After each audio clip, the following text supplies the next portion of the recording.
আসসালামু আলাইকুম প্রিয় দর্শক, আজ আমি একটা খুব গুরুত্বপূর্ণ বিষয় দেখাবো। এই যে নিচের আলমারির ডাব্বা ঠোকা হয়েছে।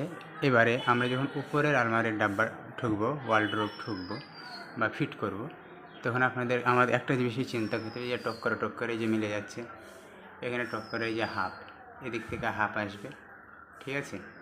এর উপরের পাল্লার যে গুরু বা গ্রুপ, ওটা যেন সমান এই নিচের সঙ্গে উপরের গ্রুপটা ঠিক দেখায়। ঠিক একই রকমভাবে এই যে এখানে দরজার সামনের দিকেটা, এখান থেকে এদিকটা ফাঁকা থাকবে, তাহলে এইখানে ফ্রেশ হবে পাল্লাটা, এটা ফ্রেশ হবে, এদিকে তার কিছু নাই, এইখানে পাল্লাটা ফ্রেশ হয়ে যাবে লেভেল।